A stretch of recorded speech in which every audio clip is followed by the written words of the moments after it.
When we were young, we read more often because we had to.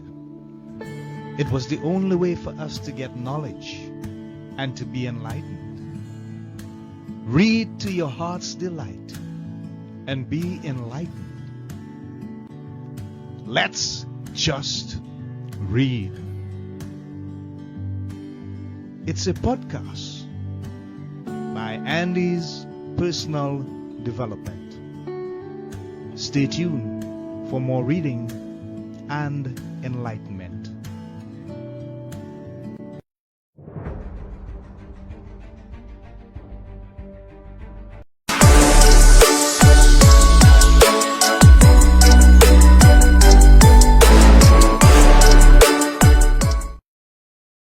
Hi, and welcome to this edition of Let's Just Read. Our guest, Asha Nyr, is in the house, and this episode is entitled Raw Fantasy, Romance, Fiction, and that is pertaining to the genre.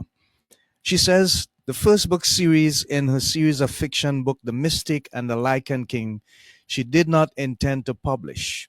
She went on in kit to write for exposure therapy.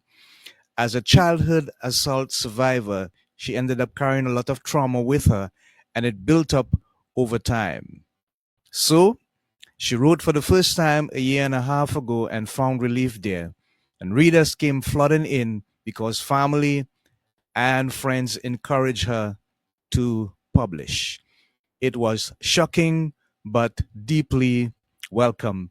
And that's how she got here. So, without further ado, let's welcome our guest, Asha Nyr, live on Let's Just Read. Welcome, Asha. How are you?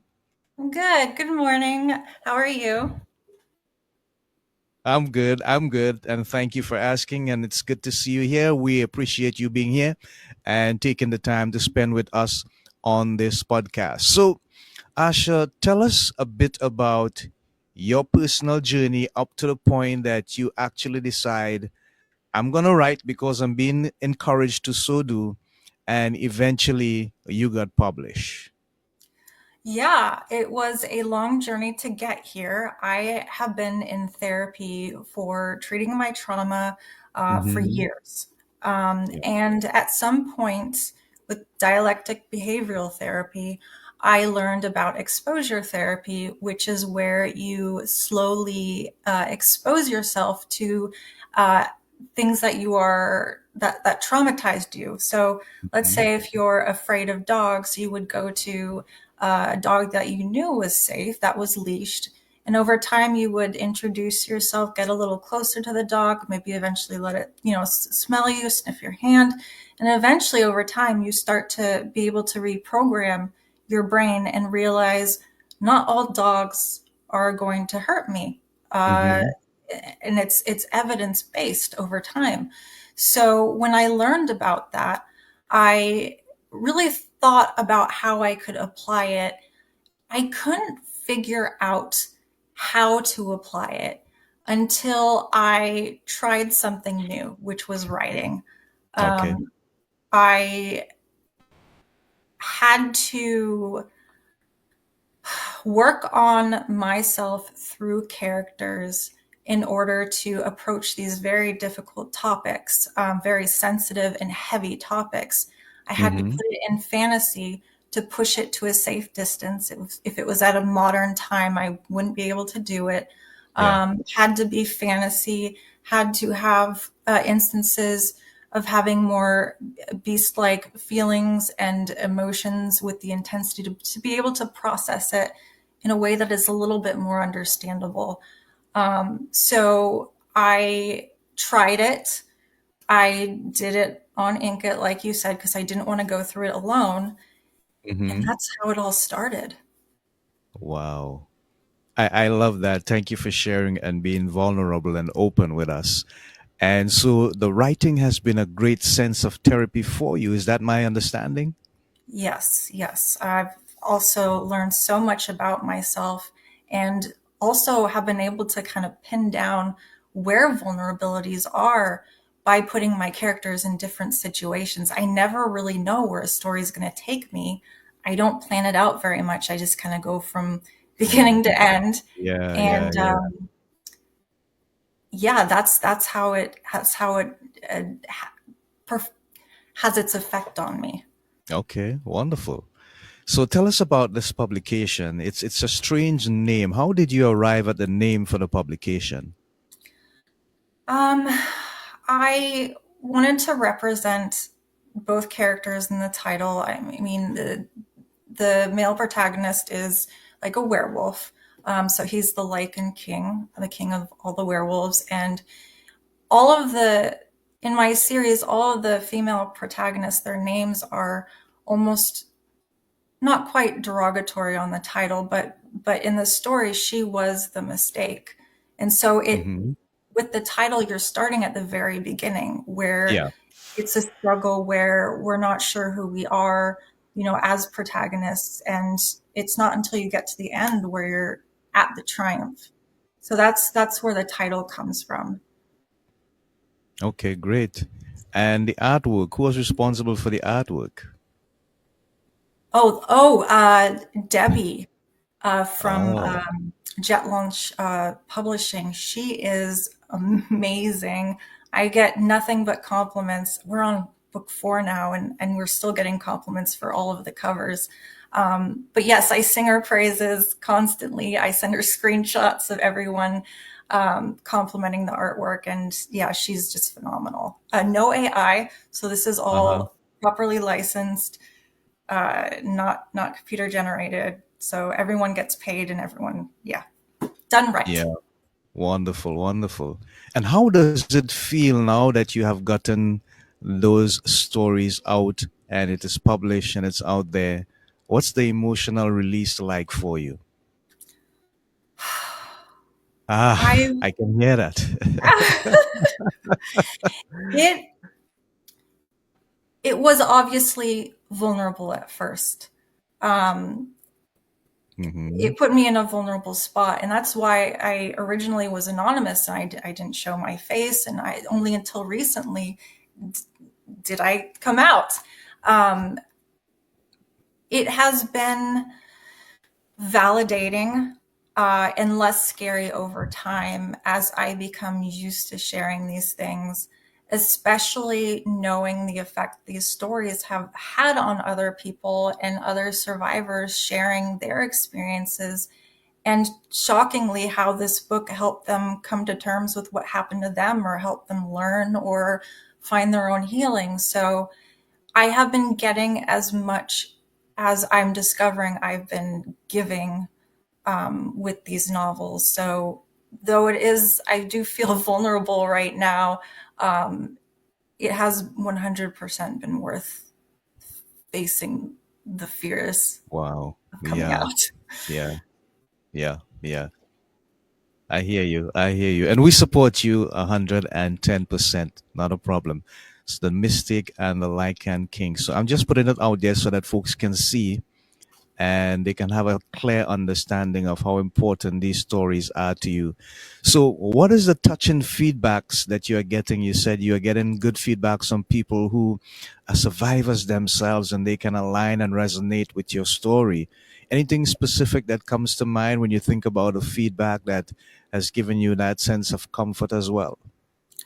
Just hearing how heartbreaking it is to have people who can relate to these Hmm. stories and to Yeah, I think what really moves me the most is them knowing exactly what I'm talking about, which always yeah. surprises me. Like the ghost hands, Hmm. which is the feeling of someone touching you without anyone actually being there, not knowing how it's triggered, dealing with it. Hmm. Like when you go to the grocery store and you immediately get a sense of discomfort.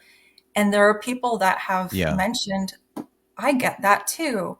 I didn't even really think about it. I just experienced it.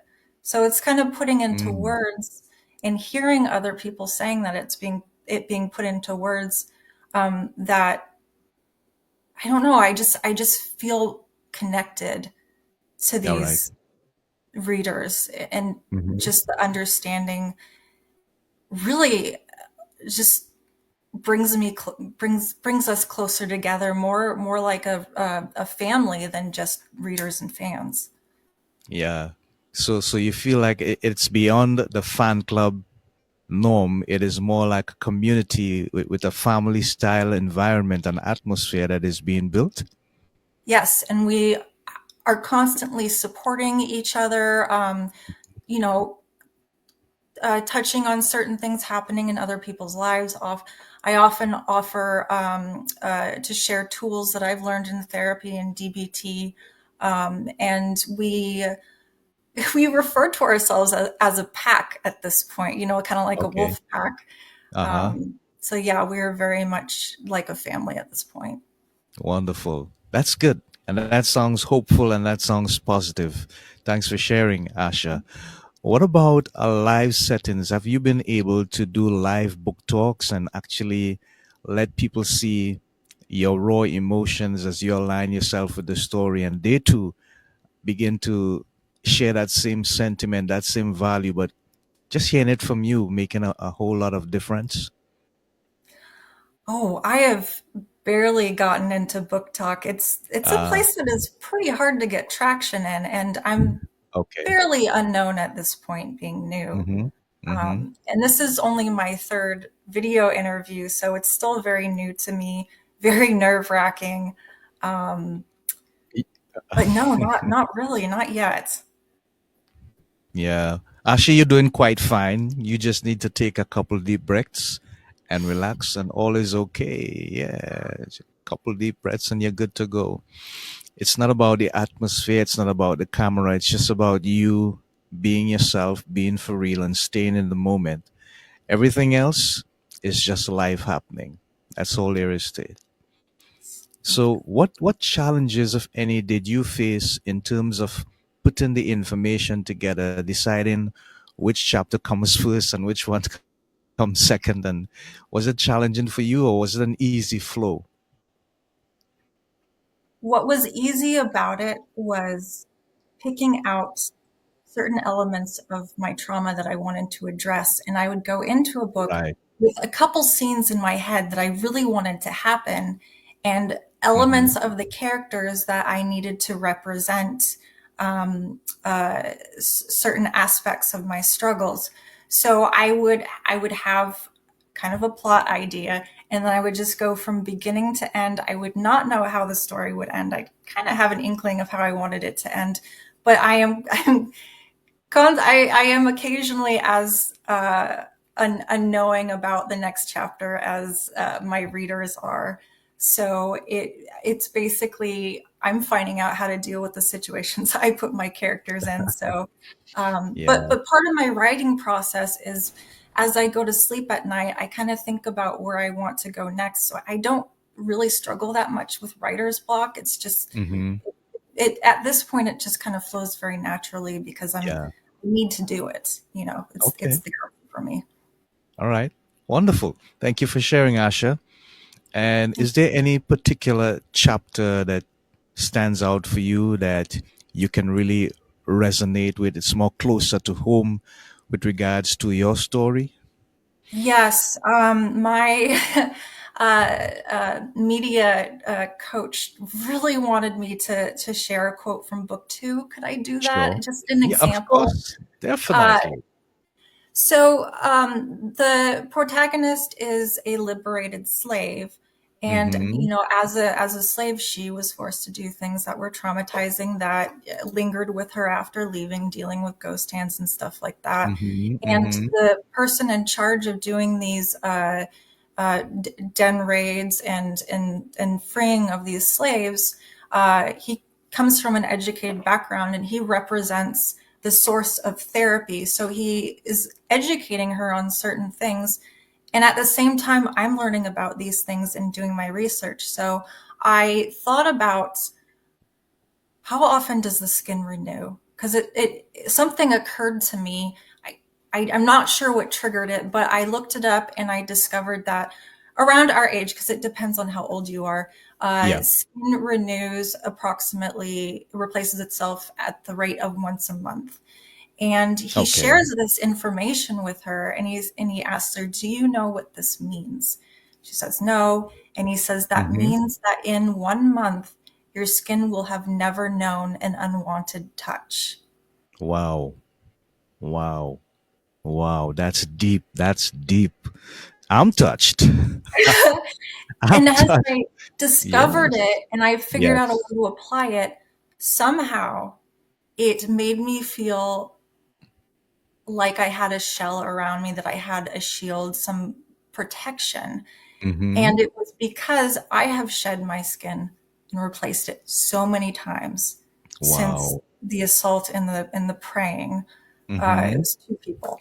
So so many years have passed, and it really bolstered and kind of dimmed a bit the ghost hands that would occasionally plague me, because I knew the skin is fresh. It's never been Yeah. touched. Yeah. Wonderful. That's refreshing and that's hopeful. Thank you so much, Asha. There's so much good in that. I'll remember that for a while. So I'm just going to put up something here again on the screen, and I want you to tell us about it. Let's just go around the block a little bit. This is another This, publication. mhm. Yes? Go ahead, This is Asha. the latest one, book three. Yes. Yes. It focuses on powerlessness and Hmm. escaping the bubble of a warped reality. Okay. And what I mean by that is realizing that some of the rules I grew up with Mm-hmm. weren't actually healthy, or I try not to use the word normal, but I don't know any Mm-hmm. other way to word it. We're All not right. necessarily normal and Yeah. commonly practiced. When I moved out of my hometown and went to college for the first time, I saw something new, which was healthy relationships, and it shocked me. It Mm-hmm. basically brought me to my knees. Yeah. And in this book, the protagonist, Hecla, she has to move into the Fey realm, the realm of the Mm-hmm. fairies, and she encounters rules she does not understand. Okay. And the male protagonist could not protect her because he lived by these rules. He didn't know any other way to protect her than these ones that weren't as effective. Mm-hmm. And it's how they both dealt with that and eventually broke free and wrote their own story, and took basically the kingdom back from a Ah. horrible mother queen who owns basically everything with, I'm not wording it right, uh, who enforced these toxic rules. So he finally saw it, but it took almost losing her You're right. to Right. realize there was something better out there, and he could forge it with her. Yeah, I get it. I'm seeing a clear picture, Asha, of going through a series of challenges and realizing that within these challenges you have strengths. And either you discover the strengths by yourself or someone helps you to discover the strengths. And then you engage in the strengths and you realize that you can actually overcome the Yes, challenges. yes. And it's a better ending than the beginning. I love that.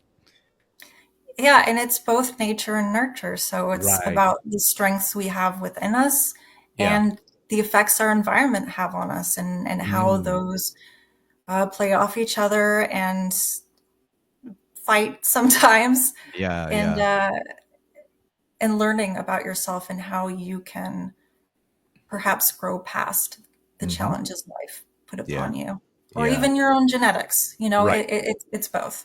Yeah. And how important is that lesson for you to get across to people through your publications? I just didn't realize how much people um, got out of it, really. But Yeah. knowing now, I Hmm. feel like I've really found meaning in my life again. Uh, Yes. Knowing that I am sharing things that people didn't actually know before, Yeah. and being isolated, I didn't know that other people didn't know this, because I felt like I was entering a new world when I grew up. Hmm. Um, but teaching people about tools to use in crisis, like tips, where you can try taking a cold shower. And I share things that are science based, like the cold submerging in cold water triggers the mammalian dive response, which is cold Mm-hmm. water re-regulating the automatic functions of your body, your blood pressure, your breathing, your heart rate. So I share those things, Mm-hmm. and being able to help other people deal with crisis is incredibly rewarding and meaningful to me. And it helps me feel like I'm Yeah. not alone. So it's Yes. beneficial both ways. Yes, it is. And I can testify with the cold shower theory, Asher. It actually works. Can I just share this with you and our Absolutely. audience?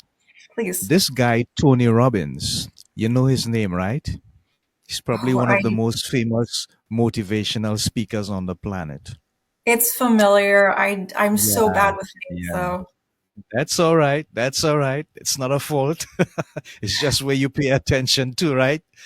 And he says when he gets up in the morning, the only thing that gets his body and his mind working is when he jumps into virtually, literally a pool of cold water. No. Can you imagine that? And then No. that sets his foundation for the rest of his day. His day takes off because now he can actually tell his brain, we are going south, and there's little or no resistance because that awakening, that shocking awakening, brings all things into perspective, and he retains the ability to decide where he wants to go and how he wants to go there. So yeah, I can understand that theory, and I appreciate you sharing with us as well. So I want to bring up one more Mhm. for us, and yeah, do some color commentary for us, Asha, on this one as well. Yes, The Dragon Knight and the Coveted is book two. It is a Mm-hmm. little bit of a standalone, so it can be read separately. This is the Okay. story of the liberated slave, Elpis, Mm-hmm. and Mm-hmm.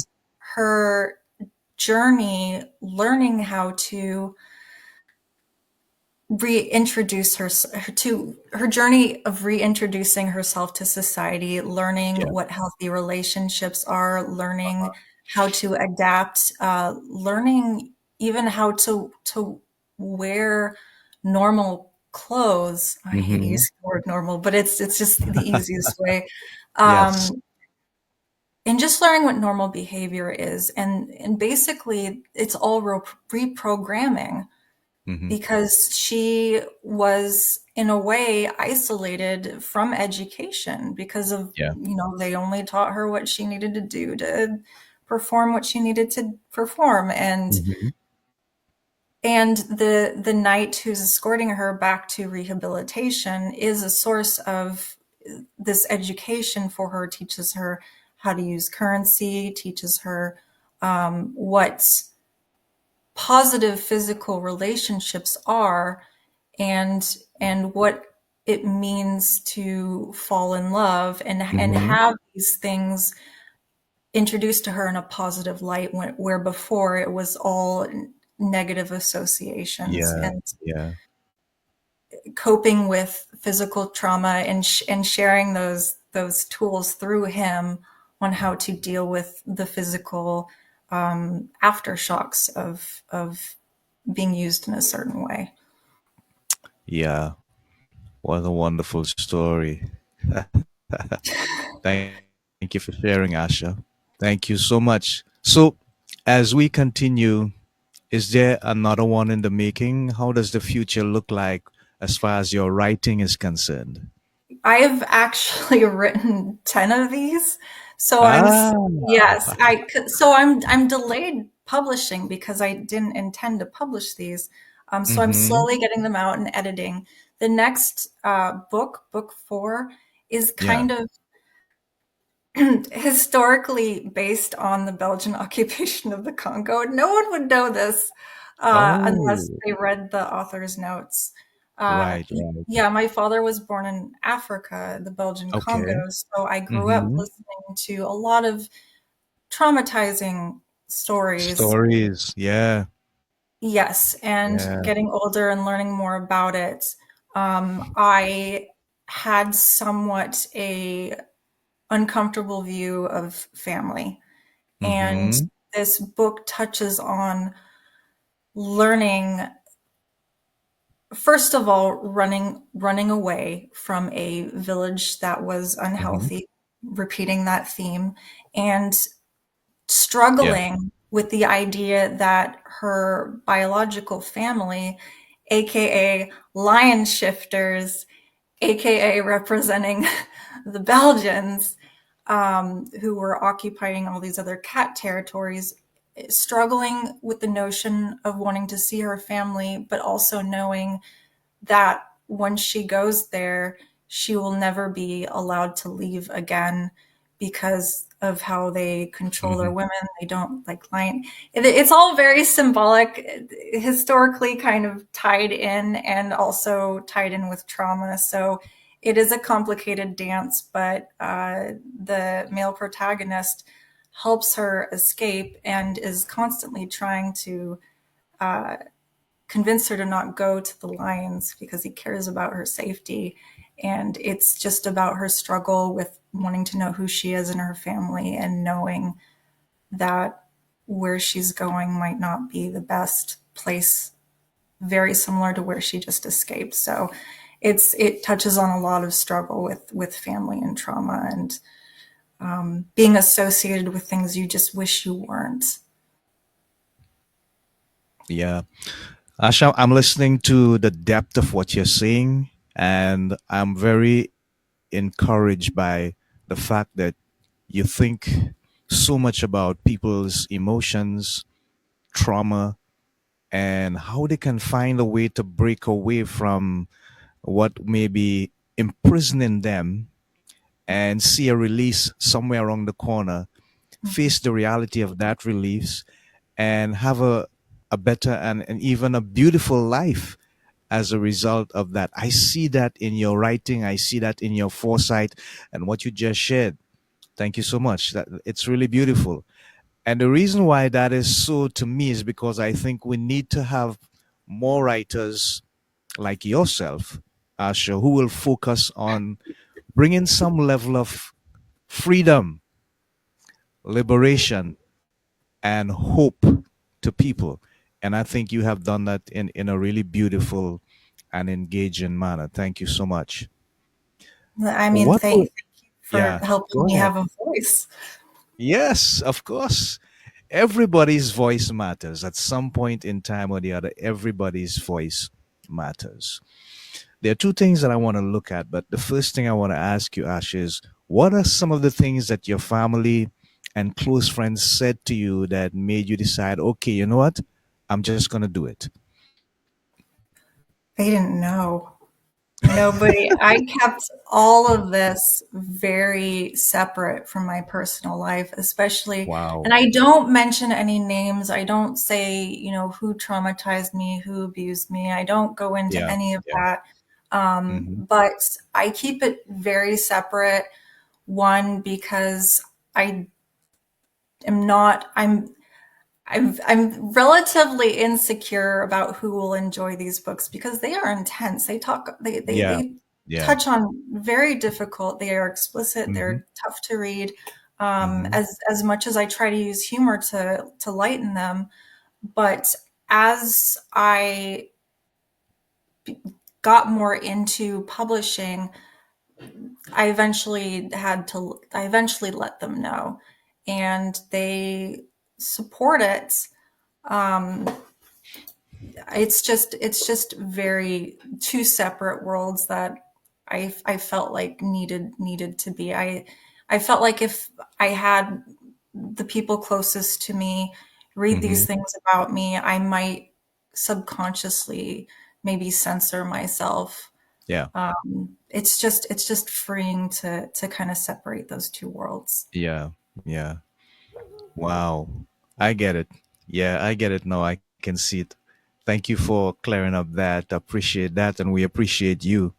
Now, Thank Asha, there's about roughly 8 billion people in the world. That's the population roughly of the world. you. And Yeah. you have found a way to ignite some kind of passion in people, because when they read and they take the time to read, because as you say, the reading is challenging, it's quite raw, but at the end of the day, they see the hope, they see the vision of realities that could lead them to a place of being better, and Yeah. having a more fruitful and productive life. And How feeling do you better. feel? Yes. And how do you feel that you could be considered as someone who has created a new niche, and maybe could be considered as a leader, even to the extent where your community gets not just bigger, but more impactful, and touch and move more lives? It is occasionally difficult to shoulder some Uh-huh. labels, Yeah. especially when someone uses words like "you're a hero" or Hmm. um, I, because this is very much me struggling to find meaning and restart my life with disabilities and major Yeah. depression. Yeah. Um, I am happy though to be a voice. After all this therapy, I'm finally comfortable speaking openly about these things. And I am happy to hopefully normalize some of these fears people have about speaking up about these topics, um, and letting them be able to finally hear it from someone. Hmm. Because shouldering some of these alone, even certain physical dysfunctions that people just don't talk about, um, helps them feel not alone, helps them feel connected. And I feel a sense of purpose, and that Hmm. helps me cope with my life. And Yeah. I am glad to, I guess, be of service in that way. Yeah. Yeah. It's wonderful because I think for me personally, as a life coach, I have seen instances where I have met people, and a couple of my clients would tell me all they need to get is for their story to be understood and appreciated. And sometimes when it's really tough for you, you see it as being tough for other people. But one of the reasons why I use the population of the world as an example is because there's no way, whatever you have been through, that you alone on this planet have been through that. Others have been through as well, and you have discovered that. And so it is important for us to, when we make certain discoveries about life and ourselves, and it brings us some empowerment and personal development, it's wonderful to share it. And again, I commend you for doing it in the manner that you have done. You have seen the growth, and you have seen the improvement in your life with the therapy and so on. And you are stronger now that you can take yourself to the next level. And who knows who you could elevate as a result of that as well. What are your thoughts? I It's a big question. And occasionally when I Yes, it get big is. questions, my brain starts to shut down and go into panic mode. But I I think that it is as shocking to me as the whole Me Too movement, realizing that that the world is bigger than I thought it was. And that's Okay. the side effect of isolation. So seeing this Mm-hmm. Yeah. degree Yeah. of people, um, it does give me hope that maybe I've started a ripple that will eventually spread, whether it's people finding out about me Mm-hmm. or someone Yes. else being inspired to write something similar. I'm hoping that these tools will spread and help people overcome their own challenges. Yeah. Wonderful. So, Asha, we have come to the end virtually of this wonderful and engaging episode entitled Raw Fantasy Romance Fiction. And I've put some information up on the screen there. I just need you to tell people which one they should try if they need to make contact with you to hear more about your story and how they can get copies of your publications. My book is available on Kindle Unlimited, Amazon, and Barnes and Noble. My unpublished ones are free to read on Inka. I promised my readers that they would remain free until they're published. I try to get them free copies, anyways. And I have a very easy website, just my name, ashanyr.com. I'm on Hmm. Instagram, X, Twitter. And just Googling Asha Nyr will get you point you in a lot of different directions. So that's how you can contact.